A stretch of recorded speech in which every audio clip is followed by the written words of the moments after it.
Bienvenidos a Planeta Espectral. Recuerda, si tienes una historia o anécdota paranormal y quieres que esté en uno de nuestros videos, puedes mandarla a nuestro correo. Siempre me sentí orgulloso de ser maquinista.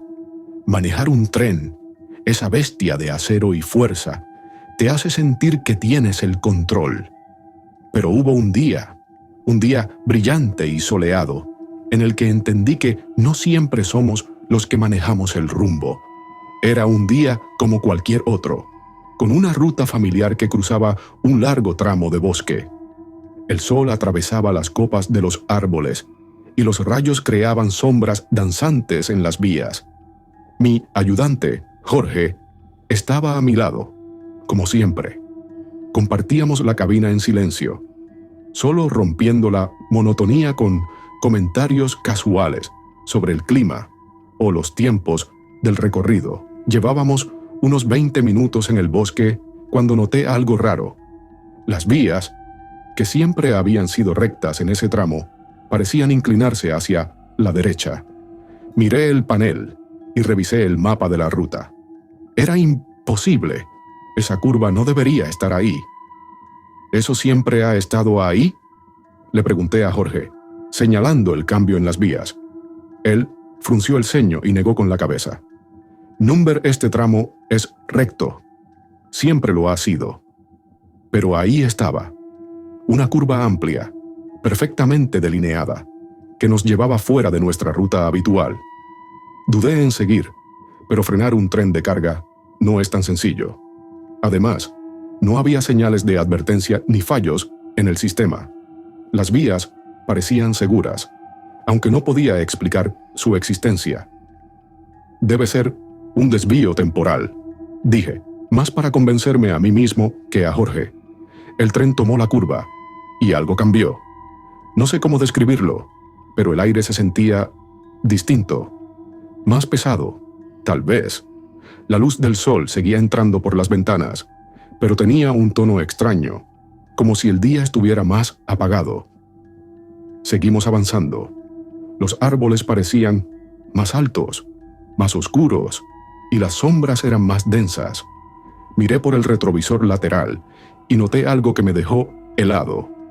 El tramo de vías por el que habíamos venido ya no estaba. Detrás de nosotros solo había bosque. «¿Qué demonios?», murmuró Jorge, mirando por su lado. No había vuelta atrás. Las vías delante de nosotros seguían extendiéndose, pero todo lo demás parecía haber desaparecido. No había rastro del mundo que conocíamos, ni el cielo azul, ni el paisaje familiar. Solo el tren, las vías y el bosque interminable.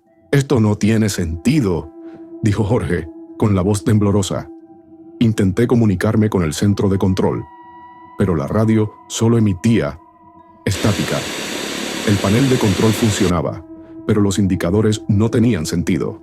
El velocímetro marcaba 0, aunque seguíamos avanzando. Entonces, lo vimos. A lo lejos, una figura estaba parada en medio de las vías. Al principio pensé que era un animal, pero al acercarnos, supe que no. Era una persona, o algo que parecía una persona, cubierta por una especie de manto oscuro que se movía como si estuviera vivo. «¡Frena ya!», gritó Jorge, pero yo ya estaba jalando la palanca. El tren comenzó a reducir la velocidad, pero no se detuvo del todo. Cuando pasamos junto a esa figura, sentí que me miraba, aunque no tenía rostro. Solo era una silueta vacía, pero su presencia era insoportable, como si estuviera drenando el calor y la luz de todo a su alrededor. Una vez que la dejamos atrás, pensé que habíamos escapado, pero no fue así. Las vías comenzaron a dividirse en ramales imposibles, como si estuviéramos en un laberinto. Cada curva nos llevaba a un paisaje diferente. Montañas flotantes, cielos oscuros con luces desconocidas, árboles con formas que desafiaban la lógica. «Esto no es real», dijo Jorge, aferrándose al tablero. Yo no sabía qué pensar. Intenté detener el tren de nuevo, pero era como si la máquina tuviera vida propia. Seguía adelante, ignorando mis órdenes. Finalmente, llegamos a un tramo donde las vías terminaban en un precipicio. No había tiempo para reaccionar. Cerré los ojos, esperando lo peor, pero en lugar de caer, el tren simplemente cruzó. Abrí los ojos y estábamos de vuelta en el bosque. La luz del sol era normal, los árboles eran los mismos de siempre, y las vías detrás de nosotros estaban intactas. Jorge y yo nos miramos sin decir una palabra. Sabíamos que nadie creería lo que habíamos vivido. Terminamos el recorrido como si nada hubiera pasado, pero desde ese día, nunca volví a tomar esa ruta sin sentir que algo me observaba desde los árboles, esperando que el tren volviera a desviarse hacia ese otro lugar, un lugar que no debería existir. Gracias por ver el video. Recuerda suscribirte y seguirme para más contenido.